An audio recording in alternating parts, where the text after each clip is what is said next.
बच्चों को आते हैं और ये आपका एफओ के लिए है? हाँ सर। अच्छा। आपने कहाँ से किया, ग्रेजुएशन कहाँ से किया है? जयप्रकाश नारायण यूनिवर्सिटी से। तो कॉलेज क्या है?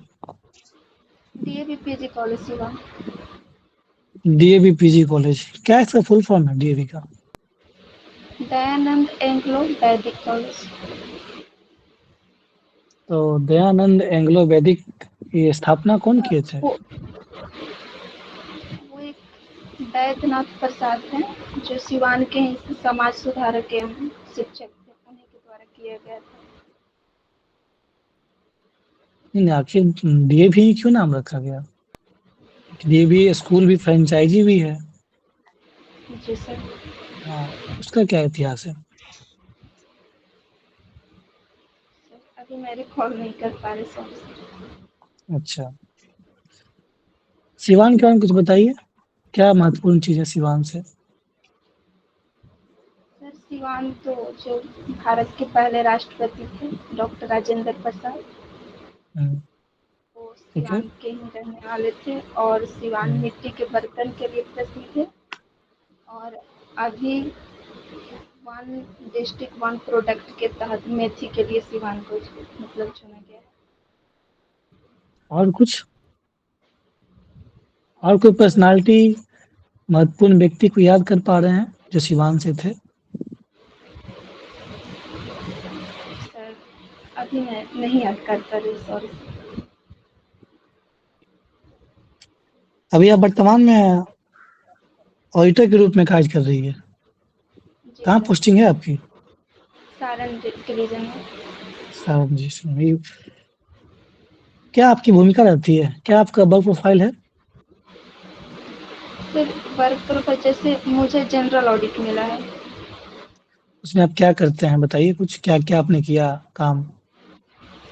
जैसे अभी मुझे इंदिरा आवास के जांच के लिए मिला है, हुँ, तो मैं प्रखंड स्तर पर मिला है मुझे। तो वहाँ पर जो राशि आवंटित की गई है, जैसे उस प्रखंड में इंदिरा आवास के लिए, उसी की हमको जांच करना कि जो राशि आवंटित की गई वो प्रॉपर ढंग से डिस्ट्रीब्यूट हुआ है कि नहीं। तो प्रॉपर ढंग से डिस्ट्रीब्यूट हुआ है कि नहीं हुआ है, इसको आप कैसे जाँचेंगे? फिर वो बेसिकली जो प्रखंड है वहाँ पर हम लोग को कैश बुक दिया जाता है ठीक है, और वाउचर मिलता है, उसी को जांच करना होता है। तो कैसे आप बताएँगे कि वो वाउचर सही है, प्रमाणित है, सत्यापित है? क्या-क्या देखते हैं उसमें? डिटेल में बताइए थोड़ा सर कुछ। हाँ सर, वाउचर हुँ, में सबसे पहले तो डेट देखा जाता है, फिर उस हुँ, पर सिग्नेचर देखा जाता है, हुँ, डेट सिग्नेचर, और फिर ये भी हम लोग देखते हैं कि उसका जीएसटी नंबर, मतलब और जो इनकम टैक्स है वो कटा गया कि हुँ। नहीं कटा गया। अच्छा, और इसमें कितना टैक्स कटता है? इनकम टैक्स कितना कटता है? कितना इनकम काटना टैक्स होता है? 2%। 2% और जीएसटी भी काटना होता है क्या? हाँ sir, 1% G S S C G S T और 1% state G S T S G S T. तो ये तो हुआ जीएसटी, और इनकम टैक्स कितना कटता है? 2% कटता है इनकम टैक्स भी? हाँ सर, जहाँ तक मुझे याद आ रहा है 2%। कब आप जॉइन की थी ऑडिटर के रूप में? सर इसी साल अप्रैल में। आपकी नियुक्ति बीपीएससी से हुई थी या कैसे हुई थी नियुक्ति? नहीं sir, Bihar S S C के तहत। अच्छा, ये 12th लेवल का है या ग्रेजुएशन लेवल का है? ग्रेजुएशन लेवल पर। ठीक है। ये बताइए, ऑडिट की क्या-क्या भूमिका है ताकि कोई भी योजनाओं का क्रियान्वयन सही ढंग से हो सके? ऑडिट क्यों ज़रूरी होता है? हुँ, सर ऑडिट बेसिकली कोई भी योजना आता है, तो योजना के इम्प्लीमेंट के बाद गवर्नमेंट ये देखती है कि हमारा जो योजना है वो कहाँ तक सक्सेस हुआ, तो इसलिए ऑडिट कराया जाता है। और इसके अलावा जो फंड गवर्नमेंट के द्वारा जारी किया जाता है, उसको भी जांच किया जाता है कि वो फंड सही से लोकेट हुआ कि नहीं, उसमें अगर कोई गबन हुआ है तो उसका जांच करना होता है। हुँ, और कुछ? और कुछ मुझे याद नहीं आ रहा क्योंकि मुझे उतना वर्क एक्सपीरियंस नहीं है। आपने इस फरवरी से आप काम कर रही है, तो लगभग 8-9 महीने तो काम करते-करते हो गए हैं। अच्छा ठीक नहीं है, सर, ये अप्रैल बताइए। में ज्वाइन किए थे और अभी अच्छा, अच्छा। प्रोग्राम जस्ट हुँ, मिला है कुछ दिन पहले, इसके पहले ट्रेनिंग में अच्छा। थे तो अभी वर्तमान में इस योजना का नाम इंदिरा आवास योजना है कोई या कुछ और नाम है? हाँ, प्रधानमंत्री आवास योजना। प्रधानमंत्री आवास योजना, कब ये लॉन्च हुआ था? प्रधानमंत्री आवास योजना जहाँ तक मुझे याद है सर 2016 में इंदिरा आवास का नाम मतलब परिवर्तित करके प्रधानमंत्री आवास योजना किया गया। आप श्योर है 16 में हुआ था? सर श्योर नहीं है। क्या-क्या प्रोविज़न है इसमें? क्या प्रावधान है प्रधानमंत्री आवास योजना का? सर जो बिलो पॉवर्टी लाइन के नीचे जो लोग होते हैं उन्हें आवास निर्माण के लिए साथ में शौचालय निर्माण के लिए फंड आवंटित किया जाता है। कितना फंड दिया जाता है? हुँ, जहाँ तक मुझे याद आता है 2.5 लाख रुपया दिया जाता है प्रति परिवार। 2.5 लाख दिया था? जहाँ तक मुझे याद आ रहा है 2.5 लाख ही दिया जाता है। मुख्यमंत्री आवास क्या है? मुख्यमंत्री आवास योजना के बारे में जानते हैं? हाँ सर, इसके तहत भी आवास बनाने के लिए पैसा आवंटित किया जाता है स्टेट लेवल पर। ये बताइए हमें कि प्रधानमंत्री आवास योजना किसी को लेना है, एक आम व्यक्ति को, तो कैसे लेगा? क्या उसके तरीके हैं? क्या-क्या स्टेप हैं? सर सर मुझे नहीं पता, मैं देख लेंगे इसे। ठीक है। आप बच्चे को पढ़ाते हैं? जी सर। क्या पढ़ाते हैं बच्चे को? मैथमेटिक्स। मैथमेटिक्स पढ़ाते हैं। बताइए नंबर क्या है? सर बेसिकली नंबर डिजिट मतलब डिजिट नंबर सो डिजिट स्वतंत्र नंबर मतलब डिजिट के सहायता से हम नंबर लिखते हैं। तो डिजिट क्या है? डिजिट स्वतंत्र होता है जैसे 0 1 2 3 और जब इनकी तो सहायता स्व से कोई नंबर लिखा जाता है जैसे स्वतंत्र 25 होता है, लेकिन 30। इसको मैं डिफाइन करना चाहूँगा, तो कैसे डिफाइन करूँगा? आप मैथ्स पढ़ाती है, सपोज़ करिए एकदम अननोन बच्चा है, उसको कुछ पता नहीं है, उसको जी डिजिट के बारे में क्या बताएँगे? या सपोज़ कर लीजिए मैं ही हूँ, मुझे कुछ नहीं पता है, मैंने मैथ का कुछ भी नहीं जानता हूँ, तो आप डिजिट और नंबर में डिजिट के बारे में क्या बताएँगे, नंबर के बारे में क्या बताएँगे? कैसे मैं समझ पाऊँगा? कैसे आप समझाएँगे एज़ अ टीचर? जैसे सर मैं पहले तो 0 1 2 3 मतलब कोई कार्ड पर देख दूंगी फिर बच्चों को देकर बताऊंगी कि ये 0 है उनका सिंबल दिखाकर ये 1 है। फिर 25 लेकर फिर 25 लेकर मैं उन्हें बताऊंगी फिर बताऊंगी कि जो सिंगल नंबर है वो डिजिट है और जो 25 हम लिखे हैं वो नंबर है।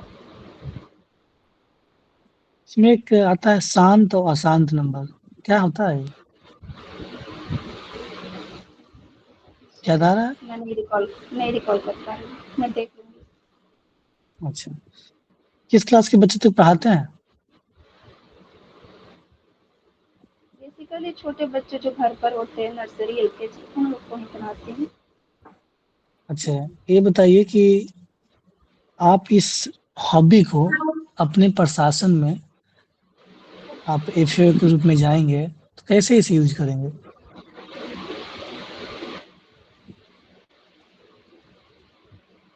कुछ बताइए पॉइंट। सर बेसिकली मैं मैथ पढ़ाती हूँ और मैथ में कैलकुलेशन का बहुत बड़ा रोल होता है और एक है वो जहाँ तक है इसमें भी वित्त को मैनेजमेंट करने के लिए जैसे ट्रेजरी ऑफिस में जो होते हैं असिस्टेंट ट्रेजरी ऑफिस उनकी सहायता के लिए हमारी नियुक्ति होती है तो वहाँ पर ये मतलब कैलकुलेशन के तौर पर हम हेल्प मिल सकता है हमें वहाँ पर उनकी हेल्प करने के लिए। और और सर और मैं नहीं याद कर पा रही हूँ। ठीक है, ओके। रुपेश सर। धन्यवाद सर। शोभना, ये शोभा, ये बताइए हाँ सर। कि आपसे इतने सारे सवाल पूछे गए ऑडिटर के बारे में, और जी सर। मैं देख रहा था कि आप उन सारे सवालों का उत्तर देने में सहज नहीं हैं। तो क्या ये मैं जी मान सर। सकता हूँ कि आप अपने काम को ईमानदारी से नहीं कर रही हैं? नहीं सर, ऐसा नहीं है। बेसिकली सर हम बताए थे सर से कि अभी ट्रेनिंग जस्ट खत्म हुआ है और ट्रेनिंग के बाद प्रोग्राम नहीं मिला है हमको, तो इसलिए मुझे उतना एक्सपीरियंस नहीं है। अच्छा, अभी ट्रेनिंग के बाद आपकी ज्वाइनिंग हुई है? हाँ, ज्वाइनिंग हुई है, लेकिन प्रोग्राम आता है ना, हम जो हमारे फाइनेंस डिपार्टमेंट वहाँ से प्रोग्राम बन के आता है ऑडिट के लिए, तो अभी मुझे नहीं मिला है, तो इसलिए उतना एक्सपीरियंस थोड़ी नहीं आवाज है। अपनी तेज रखें। हाँ सर। ओके, तो कुछ सवाल मैं बेसिक पूछता हूँ, अगर आपको जानकारी हो तो बताएं, नहीं तो कोई बात नहीं। ठीक है, ठीक है सर। तो ये जी सर। बताइए कि एसी बिल डीसी बिल क्या होता है? सर एसी बिल जहाँ तक हम याद कर रहे हैं, जैसे कोई ऑफिस है और वो कोई नया काम करना चाहता है और उसके पास फंड नहीं है, हम्म। तो वो काम कर लेते हैं और एक बिल बनाते हैं, वाउचर, और वो जो वेंडर होता है जिनसे सर्विस लिए होते हैं उनको वो दे देते हैं, और जब राशि आती है हम्म। गवर्नमेंट की तरफ से, तो फिर वो राशि उनको, जो वेंडर उनको दे दिया जाता है और फिर एक डिटेल कॉन्टीजेंट बिल बनाकर विभाग में भेज दिया जाता है। तो फिर यूटिलाइजेशन सर्टिफिकेट क्या होता है? यूटिलाइजेशन सर्टिफिकेट, जैसे ऑफिस में फंड आता है तो उसका यूज कैसे हुआ है, कहाँ पर वो जो रूल उस हिसाब से हुआ है उसको मेंशन करके भेजना होता है, तो उसे यूटिलाइजेशन सर्टिफिकेट कहते हैं। आपका ग्रेजुएशन सब्जेक्ट क्या है? मैथमेटिक्स है। मैथमेटिक्स है। आप एफएओ के लिए हैं? जी सर। तो बताइए मुझे एक टर्म एनडीटीएल सुने हैं?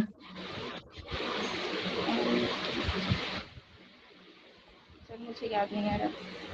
याद नहीं आ रहा, कोई बात नहीं। Sorry sir. मार्जिनल रिक्वायरमेंट्स क्या होते हैं? सॉरी सर, मैं नहीं रिकॉल कर पा रही हूँ। अच्छा, कोई बात नहीं। ये बताइए कि सिलेक्टिव क्रेडिट कंट्रोल, इसके बारे में कुछ आइडिया है? No sir, sorry. अच्छा, रेपो रेट के बारे में कुछ बताइए फिर।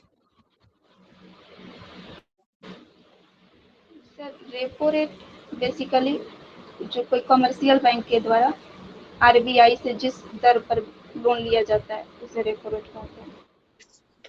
एक टर्म होता है एसडीएफ, स्टैंडिंग डिपॉजिट फैसिलिटी, क्या है ये? सर जहाँ तक मुझे याद आ रहा है, कमर्शियल बैंक अपना जब आरबीआई से एक दिन के लिए लोन लेती है जिस दर पर, उसे एसडीएफ कहते हैं। अच्छा। एक टर्म है लिक्विडिटी कवरेज रेशियो,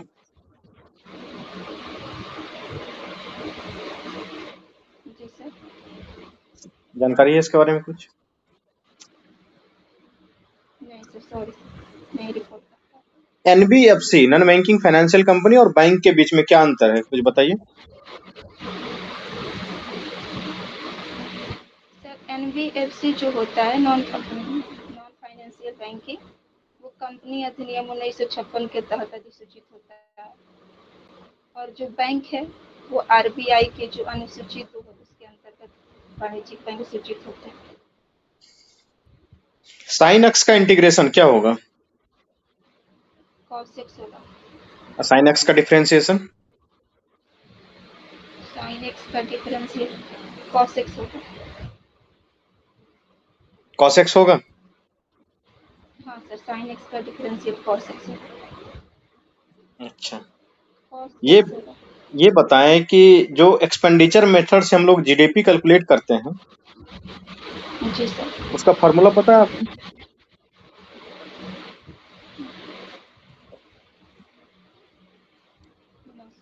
सर अभी मैं याद नहीं कर पा रही। 1090 डिग्री का मान कितना होता है? क्या सर? 1090 डिग्री का मान? अपरिभाषित होता है, नॉट डिफाइंड। अच्छा, नॉन डिफाइंड होता है। आपकी हॉबी क्या है? छोटे बच्चों को पढ़ाना। छोटे बच्चों को पढ़ाना। पढ़ाना या छोटे बच्चों को पढ़ाना?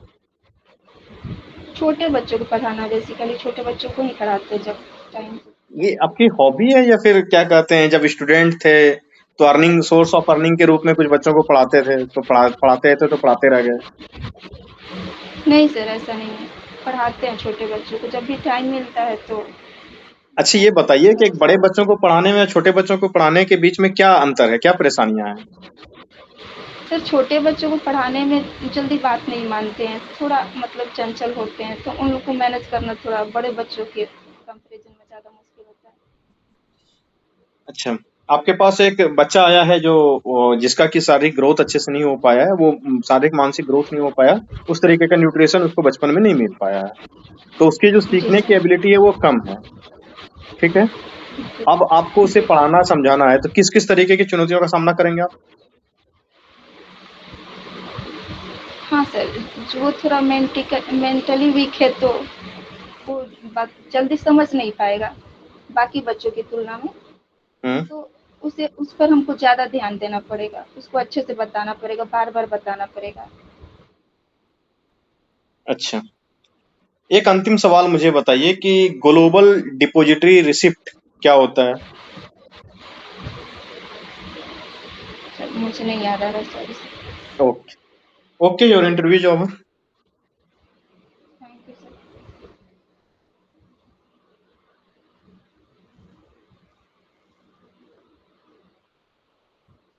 शोभा, आपका कब है हाँ इंटरव्यू? 28 को है। 28 को है। आपने मॉक दिया है, प्रैक्टिस किया कि नहीं इससे पहले और कहीं? सर दिए थे ऑफलाइन, एक दो मॉक दिए हैं। अच्छा, ये आपका फर्स्ट इंटरव्यू है बीपीएससी में? जी सर। ठीक है, थोड़ा पढ़िए, अभी अभी समय है, तो मान लिए जितना समय है 3-4 दिन 5 दिन उसको पढ़िए, पढ़ते रहना है, थोड़ा प्रैक्टिस करते रहना है। हाँ सर, थोड़ा ऑडिट को हाँ, लेकर है हम, क्योंकि हाँ सर अभी ऑडिट को लेकर। प्रोग्राम जस्ट, हाँ अभी ट्रेनिंग के बाद जस्ट प्रोग्राम भी नहीं मिला, तो इसलिए एक्सपीरियंस नहीं। तो ये बताइए, ट्रेनिंग में तो कुछ काम ही नहीं होता है, ट्रेनिंग में कहाँ कुछ काम होता है? तो आपके कम से एटलीस्ट आपका ऑडिट का क्या कार्य है, आपने बता भी दिया कि हम आवास योजना का ऑडिट कर रहे हैं, एटलीस्ट उसको तो पढ़िएगा ना। आप मेंस हाँ दिए होंगे सर, तो उसको पढ़े हम, होंगे ना। जी सर हम उसको देख कम से लेंगे कम अच्छे से। उसका क्या प्रोविजन है, प्रधानमंत्री आवास योजना का, मुख्यमंत्री आवास योजना का। आप बता रहे 2.5 लाख, मिलता है 1,20,000, 2.5 लाख कब से सर मिलने हाँ। लगा? तो नहीं पता।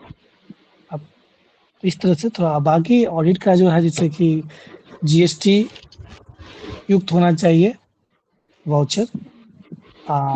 जैसे बता रही थी, सेस जो कटता है उसमें 2% में आईजीएसटी और सीजीएसटी, 1% होता है आपका इनकम टैक्स, इनकम कुल टैक्स। 3% कटता है।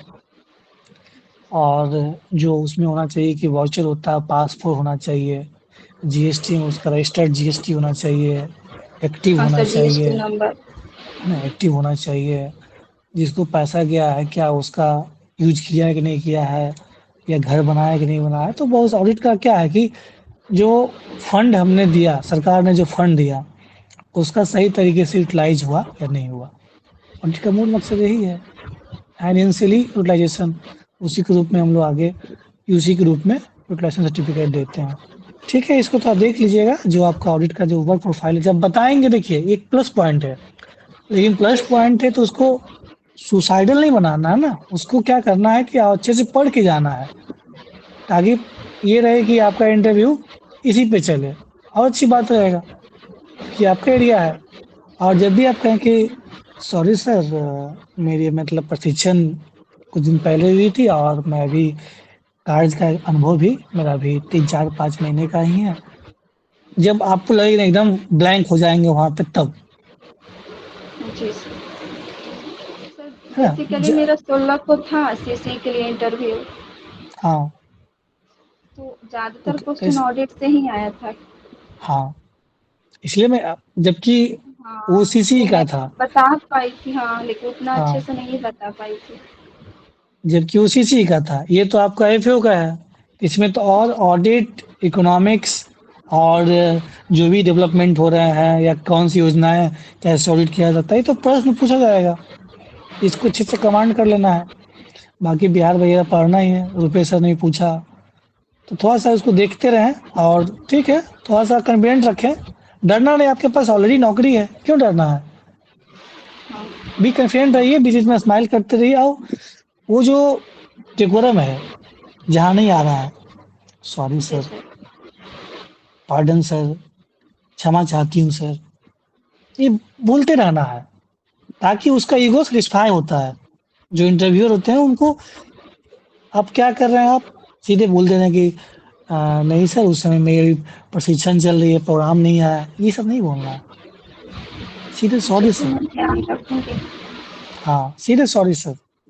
सर जी सर, मैं इसे पढ़ लूँगी सर, देख लूँगी सर, मैं अभी याद नहीं कर पा रही हूँ सर।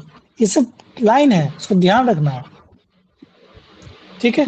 बाकी अच्छा है, कॉन्फिडेंट रहिए, ऑल द बेस्ट। जी, थैंक यू सर। बिल्कुल सवाल ये देखो, जो सवाल मैंने पूछा था ऑडिटर को लेकर के, ये सर ने पूछा था, क्योंकि आपका ऑडिटर में जॉब है ऑलरेडी, तो वो तो पूछे ही जाएंगे। आप बता भी रहे हैं किसी सी में पूछा गया था, इसमें कहीं कोई डाउट नहीं है। जी सर। और वो उम्मीद भी करते हैं कि एटलीस्ट जितना भी आपको ट्रेनिंग के दरमियान बताया गया है, आप उन चीजों को भी कम से कम एटलीस्ट रिकॉल करने का प्रयास करें, या जो चीज भूल गए हैं उसको आप देखने का प्रयास करें।